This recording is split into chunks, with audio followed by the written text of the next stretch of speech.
Hello students, I am SPS senior faculty resonance. आज हम 27/7/2022 का जो पेपर हुआ जेईई मेन का सेकंड शिफ्ट में उसको डिस्कस करने जा रहे हैं। फर्स्ट क्वेश्चन उसका जो मेमोरी बेस्ड लिया गया है वो ये है, if velocity of a bullet becomes 1/3 of its initial velocity on penetrating 4 centimetre in a wooden block, how much will it penetrate more before coming to rest. तो देखो ये वुडन ब्लॉक है, ये बुलेट यहां से एंट्री कर रही है इसमें। इस समय मान लो इसकी स्पीड u है, 4 सेंटीमीटर पेनिट्रेट करने के बाद इसकी स्पीड u/3 हो गई 4 सेंटीमीटर के बाद। तो ये इसने बोला है कि कितनी और पेनिट्रेट ये करेगी, मान लो x करेगी और उसके बाद ये रेस्ट पर आ जाएगी, कितनी और करेगी। तो पहले मैं यहां से यहां तक इक्वेशन ऑफ मोशन लगाता हूं, क्योंकि उसने बोल दिया कि रिटार्डेशन कांस्टेंट लेना है, ए तो कांस्टेंट है ना। तो ये मैंने इक्वेशन लगाया कि u/3 वेलोसिटी हो गई है फाइनल, इनिशियल वेलोसिटी u थी तो u² -2a रिटार्डेशन है इसलिए मैंने माइनस लिया, और मान लो कि ये 4 सेंटीमीटर आगे ये पेनिट्रेट करा, तो ये फर्स्ट इक्वेशन है ना, ये हो गया। इसको मैं थोड़ा सा रीअरेंज करके लिख लेता हूं, तो ये हो गया कितना 2a × 4 इज इक्वल टू ये हो जाएगा u² - u/3 का स्क्वायर, ठीक है, यानी कि 8/9 u², ये हो गया। ये मैं फर्स्ट इक्वेशन लिख देता हूं इसको, ये फर्स्ट। अब ये जो बुलेट है वो u/3 से 0 वेलोसिटी लेने जा रही है x डिस्टेंस के बाद, तो मैं सेकंड इक्वेशन ले लेता हूं। सेकंड इक्वेशन ये वापस से देखो, फाइनल वेलोसिटी कितनी हो जाएगी 0, है ना, फाइनल वेलोसिटी हो जाएगी 0, तो ये 0 का square is equal to u/3 का स्क्वायर। यहां से स्टार्ट करना है ना अपन को, u/3 -2a और मान लो x पेनिट्रेट करेगी तो ये 2ax, ये मैंने लिखा 2ax is equal to u/3 का स्क्वायर, ठीक है ना। तो ये हो गया u²/9, u²/9, ये फर्स्ट इक्वेशन। ये सेकंड इक्वेशन मैं डिवाइड कर देता हूं सेकंड को 1 से, ये मैंने लिख दिया 2/1 इक्वेशन 2 डिवाइडेड बाय इक्वेशन 1। तो यहां से देखो 2a से 2a कट जाएगा और क्या आ जाएगा यहाँ पर x अपॉन, है ना, ये मैं कलर चेंज कर लेता हूं इसको, तो x अपॉन ये हो जाएगा कितना 4 इज इक्वल टू, उधर डिवाइड करेंगे इसको, इससे डिवाइड कर रहे थे तो u²/9 से u²/9 कट जाएगा और ये आ जाएगा कितना 1/8, ये 1/8। तो x की वैल्यू यहां से कितने हो जाएगी 1/2, 1/2 सेंटीमीटर ये मोर पेनिट्रेट करेगा और फिर रुक जाएगा, इसलिए फर्स्ट आंसर इसका 1 होगा। सेकंड क्वेश्चन जो मेमोरी बेस्ड है वो आते हैं उसके ऊपर अपन। तो on increasing the temperature drift velocity of electron in conductor increases decreases. तो ड्रिफ्ट वेलोसिटी जो होती है ना Vd, एक्चुअली में ये एवरेज वेलोसिटी होती है इलेक्ट्रॉन की कंडक्टर के अंदर जब पोटेंशियल डिफरेंस अप्लाई करते हैं। तो जो ड्रिफ्ट वेलोसिटी होती है वो इस तरह से दी जाती है EE यानी फोर्स अपॉन मास, है ना, यानी एक्सेलेरेशन हो गया ये, और इनटू रिलैक्सेशन टाइम टाउ। पर जो रिलैक्सेशन टाइम है वो टेम्परेचर बढ़ने से रैंडम वेलोसिटी इलेक्ट्रॉन की बढ़ती है, इसलिए रिलैक्सेशन टाइम घटता है। ये रिलैक्सेशन टाइम घटता है अगर टेम्परेचर बढ़ता है तो टेम्परेचर अगर इंक्रीज करेंगे, increasing temperature, then relaxation time will decrease, so drift velocity will decrease, यानी करेक्ट आंसर इसका डिक्रीजेज होगा। नेक्स्ट वन क्वेश्चन के ऊपर आ रहे हैं अपन, जो मेमोरी बेस्ड है। क्वेश्चन यह है, ए projectile is fired from the surface of the earth of the radius. तो ये अर्थ के सरफेस से इसकी रेडियस r है, एक पार्टिकल को इधर फायर किया है, एस का वेलोसिटी से कम वेलोसिटी लिए, लेकिन तो हमें पता है कहीं कहीं आकर पार्टिकल रुकेगा, इस जगह पर ये पार्टिकल की वेलोसिटी 0 आएगी, ठीक है। तो मैं एनर्जी कंजर्वेशन लगा देता हूं, यहां से सरफेस से लेकर और इस जगह पर जहां पर ये पार्टिकल रुका है मैं एनर्जी कंजर्वेशन लगा देता हूं। टोटल मैकेनिकल एनर्जी इसकी कंजर्व रहेगी। सरफेस पर मैकेनिकल एनर्जी कैसे लिखेंगे, ये मैंने लिखा u initial plus k initial is equal to u final plus k final. ये u इनिशियल यहां पर लिखते हैं अपन इस जगह पर। तो मान लो कि जिस पार्टिकल को आपने प्रोजेक्ट किया उसका मास m है, अर्थ का मास में कैपिटल M बोल रहा हूं, तो ये मैंने पोटेंशियल एनर्जी लिखा -Gm small m upon r, ये तो मैंने अर्थ के सरफेस पर लिखा। काइनेटिक एनर्जी जो दे रखी है वो इसने बोला है कि लैम्डा टाइम्स है ये v इज द, ये बोला इसने कि लैम्डा v है, तो ये मैंने लिखा लैम्डा। और एस्केप वेलोसिटी जो होती है वो उस काइनेटिक एनर्जी का लैम्डा टाइम से, ये इसने ऐसा बोला है इस जगह पर। तो इस जगह पर अगर अपन लिखेंगे यहां से, ये इसको मैं लिख देता हूं kinetic energy half M V square, ये मैंने लिखा है यहां से, तो हाफ एम। और एस्केप वेलोसिटी दी जाती है 2gm अपॉन आर, ये एस्केप वेलोसिटी है, ये इसका लैम्डा टाइम्स है, तो ये मैंने लैम्डा लिखा है यहां पर, इसका स्क्वायर, ये स्क्वायर कर दिया, तो काइनेटिक एनर्जी इनिशियल लिखी है, ठीक है।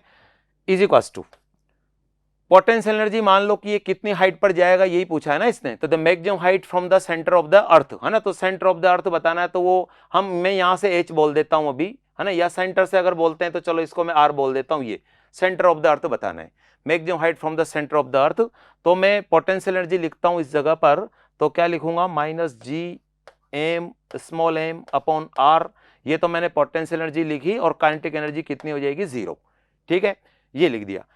इसको देखो दोनों तरफ से अगर अपन सोल्व करते हैं यहां से, तो ये जो GMA ये दोनों तरफ से कट जाएगा इक्वेशन में, और यहां पर इसको सोल्व करने पर कितना हो जाएगा, ये सोल्व करेंगे अगर यहां से अपन, तो ये बन जाएगा 1/2, ये 2 से 2 कट जाएगा, है ना, ये लैम्डा स्क्वायर आ जाएगा एक यहाँ पर, है ना, तो ये आ जाएगा इस जगह पर कि -1/r, तो यहाँ आ जाएगा -1/r, और ये प्लस यहां पर आ जाएगा लैम्डा स्क्वायर अपॉन आर, ये हो जाएगा लैम्डा स्क्वायर अपॉन आर, ये आ जाएगा, और इज इक्वल्स टू ये आ जाएगा -1/r, ऐसे आ जाएगा, ठीक है। तो स्मॉल आर की वैल्यू अपन को निकालनी है, मैं इसको इधर कर देता हूं, 1/r इज इक्वल्स टू, ये बन जाएगा कि 1/R और minus lambda square upon R, ठीक है, ये हो जाएगा।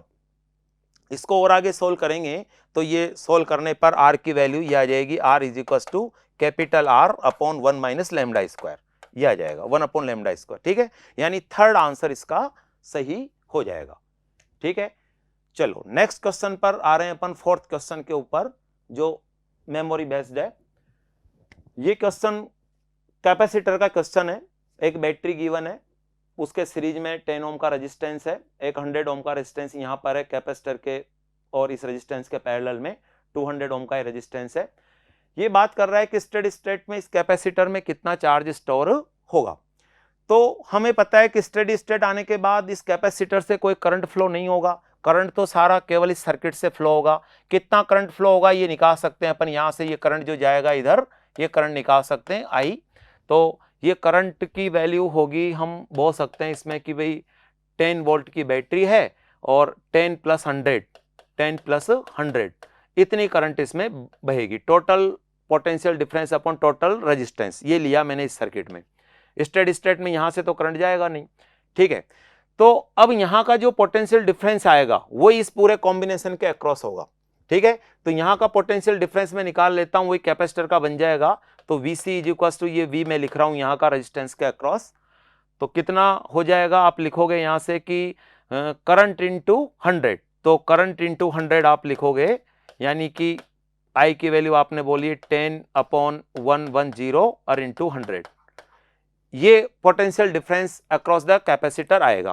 क्योंकि यहां तो कोई पोटेंशियल डिफरेंस होगा नहीं, ओम्स लॉ से करंट जब फ्लो नहीं होगा तो यहां कोई पोटेंशियल डिफरेंस नहीं आएगा। ये हो गया potential difference across the capacitor. अब चार्ज निकालना है अपन को, तो Q इज इक्वल टू कितना हो जाएगा, CV। तो C की वैल्यू कितनी दे रखी है, 1.1 माइक्रोफेरेड, तो माइक्रोकुलाम में आंसर आ जाएगा। इसको मैं लिख देता हूं, ये 1000 है ना, 1000 और अपॉन 110, तो ये 0 से एक 0 कट जाएगा, और ये मैं पॉइंट हटाऊंगा तो ये 0 आ जाएगा यहां से। तो फाइनली कितना हो गया, सोल्व करने पर 10 माइक्रोकुलाम, ये आंसर हो जाएगा। तो 10 माइक्रोकुलाम मतलब सेकंड इसका आंसर हो जाएगा। नेक्स्ट क्वेश्चन, फिफ्थ क्वेश्चन जो मेमोरी बेस्ड है, उस पर आते हैं अपन। तो क्वेश्चन ये कम्युनिकेशन से लिया गया है। तो कैरियर वेव की इक्वेशन अपन को दे रखी है, यानी उसका एम्पलीट्यूड अपन को, कैरियर वेव का एम्पलीट्यूड मिल गया है 5 है, ये इक्वेशन में गिवन है। और जो सिग्नल, मैसेज सिग्नल है, उसका डायरेक्ट एम्पलीट्यूड देने के बजाय इसने एक इक्वेशन दे दी, वहां पर एम्पलीट्यूड मिल रहा है कि ये 1 है, ठीक है। तो जो मॉड्यूलेशन इंडेक्स होता है, वो मॉड्यूलेशन इंडेक्स म्यू इस तरह से लिखते हैं अपन कि एम्पलीट्यूड ऑफ मैसेज सिग्नल और upon amplitude of carrier signal, ये हो जाता है। तो ये वैल्यू, इसका तो एम्पलीट्यूड कितना है 1 है, ये कितना है 5 है, यानी 1/5 यानी 0.2 मॉड्यूलेशन इंडेक्स इसका हो जाएगा, यानी सही आंसर इसका होगा थर्ड।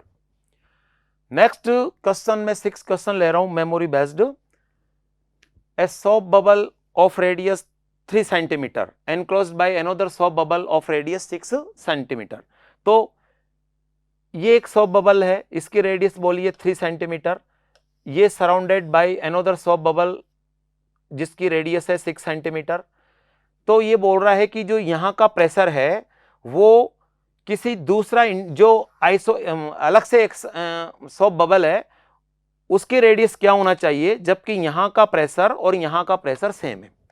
तो यहाँ का प्रेशर तो देखो, मैं कहूँगा कि एक बार तो यहाँ से यहाँ जाएंगे तो 40/R1 और 40/R2, यानी ये लिखेंगे अपन की 40/R1, एक बार तो ये 6 और प्लस 40/3, ये पोटेंशियल यहाँ ये प्रेशर डिफरेंस आ जाएगा यहाँ से सराउंडिंग से यहाँ तक का।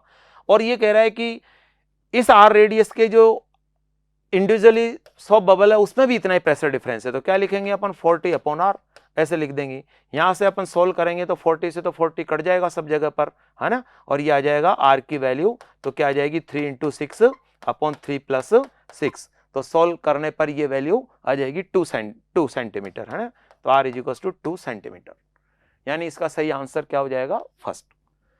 नेक्स्ट क्वेश्चन पर आ रहा हूं मैं 7th क्वेश्चन के ऊपर। 7th क्वेश्चन मेमोरी बेस्ड जो है, a block is sliding down on a rough inclined plane with constant velocity, friction का सवाल है ये। The force exerted by the surface on the block, है ना, NLM प्लस फ्रिक्शन का क्वेश्चन है। तो देखो ये बोल रहा है कि कोई इंक्लाइंड प्लेन है और रफ इंक्लाइंड प्लेन पर कोई ब्लॉक कांस्टेंट वेलोसिटी से नीचे आ रहा है। अब देखो, अगर वेलोसिटी कांस्टेंट तो x <0, अगर x <0 तो नेट फोर्स 0। तो नेट के कौन कौन फोर्स लगा रहा है, एक तो फोर्स लगा रहा है कि ये सरफेस लगा रहा है, सरफेस का फोर्स है, एक ग्रेविटेशनल फोर्स है, इन दोनों का मिलाकर नेट फोर्स 0 होना चाहिए, यानी सरफेस कितना फोर्स लगाना चाहिए -mg, यानी जितना फोर्स mg नीचे लग रहा है डाउनवर्ड उतना का उतना ही सरफेस ने अपवर्ड लगाया होगा, ताकि नेट फोर्स 0 हुआ होगा और एक्सलेशन 0 हुआ होगा, क्योंकि वेलोसिटी कांस्टेंट होना है। तो यही पूछा है कि सरफेस ने कितना फोर्स लगाया, उसका मैग्नीट्यूड पूछा है आपसे। तो मैग्नीट्यूड अगर पूछा है तो आपको हो गए -mg का मोड यानी mg। तो इसका करेक्ट आंसर जो होगा वो फर्स्ट होगा, mg फोर्स सरफेस एक्सर्ट करेगा ब्लॉक पर। ये 7th क्वेश्चन है। चलो नेक्स्ट क्वेश्चन पर बात करते हैं अपन, memory based 8th question. 8th question memory based जो लिया है वो इस तरह से है कि एक ब्लॉक को यहां से किसी वेलोसिटी से प्रोजेक्ट किया है आगे, और वो यहां जस्ट रीच कर रहा है। जस्ट रीच करने का मतलब वेलोसिटी 0 हुई, और उसके बाद फिर ये इधर स्लाइड कर रहा है बिना किसी फ्रिक्शन के, और यहाँ बी पर पहुंच रहा है।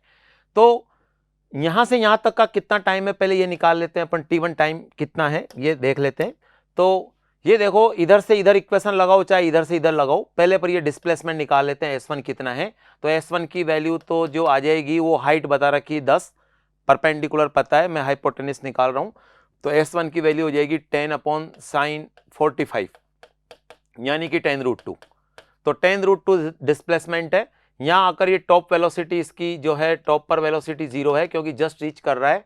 तो एक बार इधर से इधर लगा दो चाहे इधर से इधर, तो इधर से इधर लगा देते हैं अपन इक्वेशन, ताकि टाइम निकाल लेंगे कितना टाइम इसको यहां से यहां तक आने में लगेगा। तो ये मैंने इक्वेशन लगाई, S = ut + ½ at², ये इक्वेशन लगाया। तो रिवर्स डायरेक्शन में लगा रहा हूं ताकि u की वैल्यू में 0 पुट कर पाऊं। तो ये मैंने ले लिया 0, एक्सलेशन इधर लेंगे तो g का कंपोनेंट आ जाएगा, तो g का इधर कंपोनेंट g sin45 यानी g/√2 हो जाएगा। तो ये +1/2, ये मैंने लिख दिया g/√2। टाइम अपन को निकालना है यानी t1 का स्क्वायर, और S1 की वैल्यू आपने बोली 10√2, ये 10√2। तो यहाँ से अपन सोल्व कर लेंगे कि t1 की वैल्यू कितनी आ जाएगी, है ना। तो t1 की वैल्यू जो आ जाएगी यहाँ से सोल्व करने पर ये हो जाएगी कि 40/4 का रूट, 40/4 का रूट यानी कि 40/10 का रूट, सॉरी 40/10 का रूट यानी कि 2 सेकंड टाइम इसको लगेगा यहां से यहां आने में। अब मैं यहां से यहां तक की बात कर लेता हूं।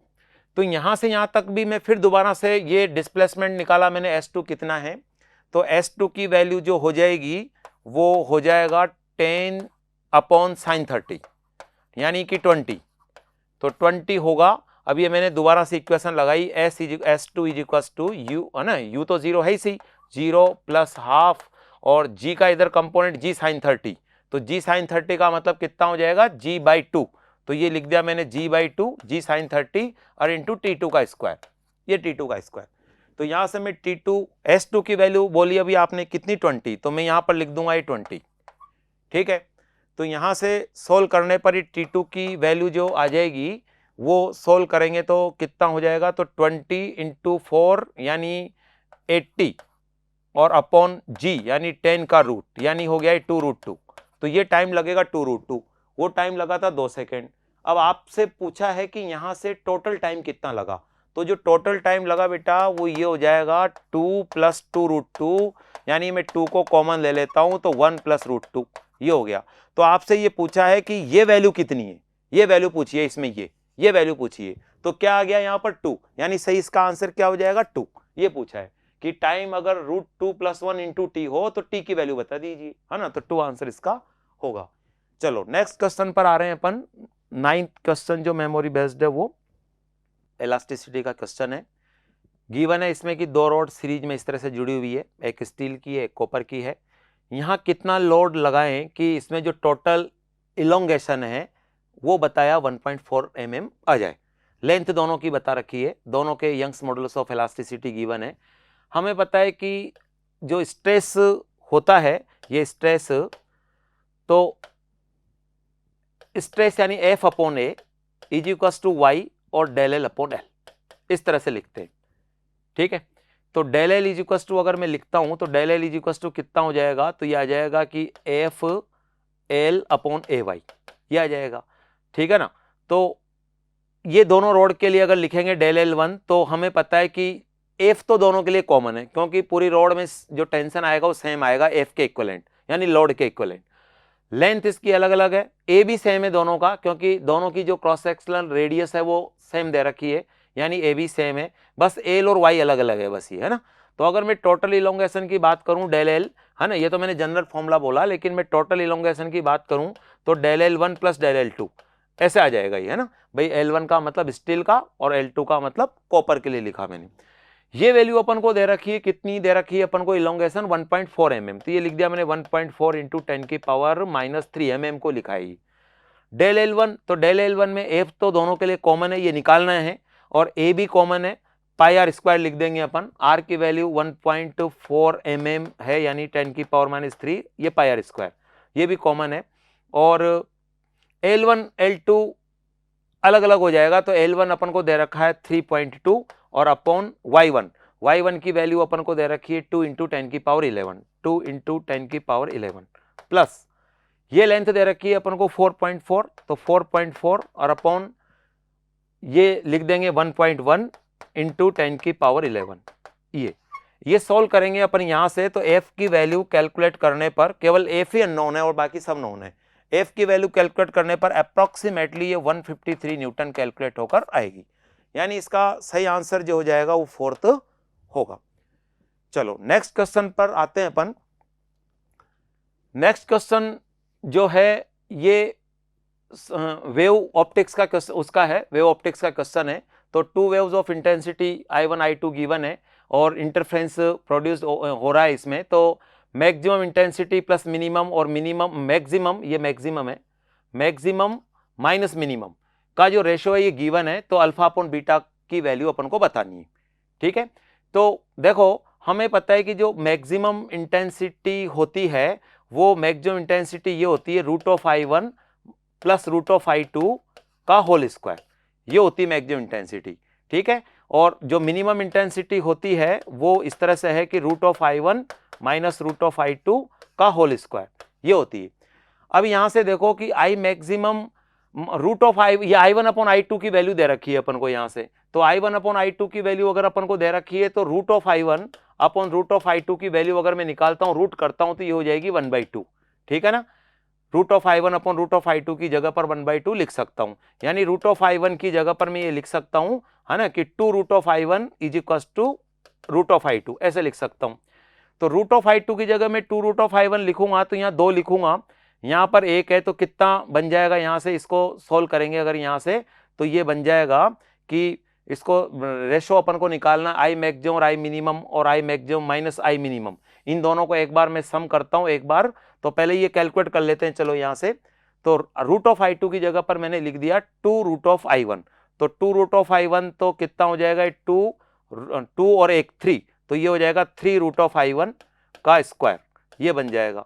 इसको सोल्व करेंगे तो कितना हो जाएगा, ये आ जाएगा रूट ऑफ i1 का स्क्वायर, ये बन जाएगा, यानी ये हो जाएगा 9i1 और ये हो जाएगा i1, ठीक है, ये हो गया। अब इन दोनों का अपन को एक बार सम करना है, तो ये हो जाएगा 9i1, ये हो जाएगा 9 + 1 और 9 - 1 और i1 आ जाएगा कॉमन और वो कट जाएगा, तो ये बन जाएगा। ये वैल्यू अपन को गिवन है, कितनी दे रखी है, ये 2 अल्फा + 1 और अपॉन बीटा + 3, ये गिवन है बीटा + 3।